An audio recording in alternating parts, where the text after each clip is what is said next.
Η έγκαιρη ανίχνευση του καρκίνου του λαιμού αυξάνει σημαντικά τις πιθανότητες σας να τον ξεπεράσετε. Για τον λόγο αυτό, παρόλο που ενδέχεται να μην έχετε υψηλό κίνδυνο να αναπτύσσετε αυτή την ασθένεια, είναι σημαντικό να γνωρίζετε τα αρχικά της συμπτώματα.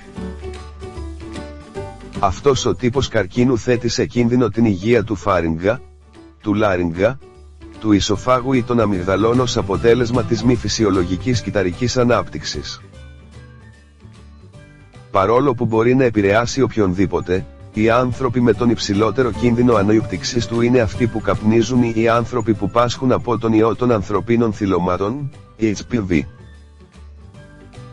Επί του παρόντος, θεωρείται ότι είναι μία από τις πιο επικίνδυνες μορφές καρκίνου, καθώς η έλλειψη προφανών συμπτωμάτων αποτρέπει την έγκαιρη διάγνωση.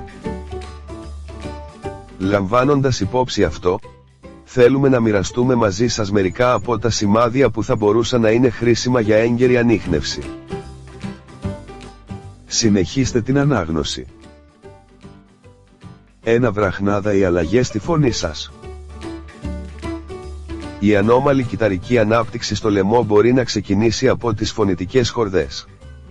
Για αυτόν τον λόγο, μία από τις πρώτες εκδηλώσεις αυτής της ασθένειας είναι μια αξιοσημείωτη αλλαγή στον τόνο της φωνής σας. Παρατεταμένη βραχνάδα για περισσότερο από 3 εβδομάδες ή ξαφνική αλλαγή στη φωνή σας είναι επαρκής λόγοι για να επισκεφτείτε έναν γιατρό. Μερικές φορές μπορεί να οφείλεται σε λοιμώξεις ή προβλήματα που σχετίζονται με το κάπνισμα. Ωστόσο, μπορεί επίσης να είναι πιο σοβαρή η κατάσταση. 2. Πόνος στον λαιμό. Είναι δύσκολο να θεωρηθεί ένας απλός πόνος στον λαιμό ως ένα σύμπτωμα του καρκίνου. Συχνά, αυτός ο ερεθισμός προκαλείται από μια λίμωξη από μια συνηθισμένη ασθένεια του αναπνευστικού συστήματος. Ωστόσο, όταν είναι επίμονος ή παρουσιάζεται κατά διαστήματα, είναι σημαντικό να μάθετε την προέλευσή του. Η εμφάνιση όγκων σε αυτήν την περιοχή μπορεί να προκαλέσει την επανεμφάνιση αυτού του συμπτώματος. Μπορεί επίσης να είναι πιο έντονος όταν καταπίνετε ή φωνάζετε. 3. Κακή αναπνοή. Αν έχετε κακή αναπνοή και δεν εξαφανίζεται με καλές συνήθειες στοματικής υγιεινής, θα μπορούσε να είναι ένα σημάδι για κάτι πιο σοβαρό. Παρόλο που δεν χρειάζεται να μεταβείτε αμέσως σε συμπεράσματα, δεν πρέπει να το αποκλείσετε. Οι ασθενείς που αναπτύσσουν αυτή την ασθένεια τείνουν να έχουν μεγάλη δυσκολία να ελέγχουν τη μυρωδιά της αναπνοής τους. Αυτό το πρόβλημα παραμένει, παρόλο που μπορεί να χρησιμοποιούν στοματικά διαλύματα ή ειδικά προϊόντα στοματικής υγιεινής. 4. Δυσκολία στην αναπνοή.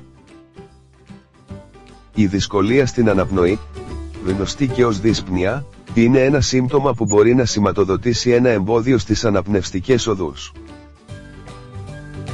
Μπορεί να προκληθεί από μια σοβαρή λίμωξη, αλλά μπορεί επίσης να είναι ένα σημάδι όγκων.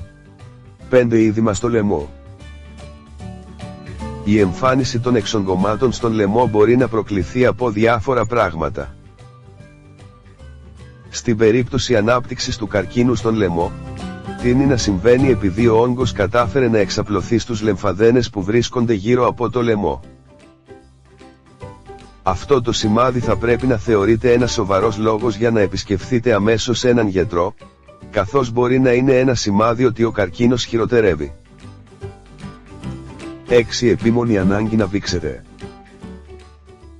Οι ασθενείς με αναπνευστικά προβλήματα ή αλλεργίες τείνουν να έχουν επαναλαμβανόμενο βήχα λόγω της αντίδρασης του ανοσοποιητικού συστήματος στην παρουσία κάποιου ξένου παράγοντα. Όταν υπάρχει πρόβλημα στον λαιμό, μέρος του αναπνευστικού συστήματος, αυτό το πρόβλημα μπορεί να είναι πιο χρόνιο. Αρχικά, μπορεί να φαίνεται ότι είναι ένας ξηρός βήχας που συνοδεύεται από ερεθισμό. Στη συνέχεια, όταν ο όγκος προχωρεί, μπορεί να προκαλέσει έλκη ή αιμορραγία. 7. Θορυβώδης αναπνοή. Όταν ο όγκος δεν αντιμετωπιστεί νωρίς, τα καρκινικά κύτταρα συνεχίζουν να διαιρούνται και προκαλούν μεγάλο πόνο στους περιβάλλοντες ιστούς. Κατά συνέπεια, προκαλούν απόφραξη στις αναπνευστικές οδούς προκαλώντας θόρυβο κάθε φορά όταν το άτομο εισπνέει. Αυτός ο θόρυβος είναι γνωστός ως λαρυγγικός συργαμός και είναι το αποτέλεσμα της σύσφιξης του ανοίγματος ανάμεσα στις φωνητικές χορδές. Αν δεν αντιμετωπιστεί νωρίς, ο καρκίνος μπορεί να τον μπλοκάρει τελείως και να προκαλέσει ασφυξία και θάνατο. 8. Δυσκολία στην κατάποση. Η πλειοψηφία των ασθενών με καρκίνο του λαιμού αρχίζουν να υποφέρουν από σημαντική απώλεια βάρους λόγω δυσκολίας στην κατάποση των τροφίμων. Η παρουσία όγκων περιορίζει το άνοιγμα του ισοφάγου και ως αποτέλεσμα τα τρόφιμα κολλάνε εκεί. Αυτό, με τη σειρά του, προκαλεί μυϊκή αδυναμία και αυξάνει την επανάληψη της παλινδρόμησης γαστρικών υγρών.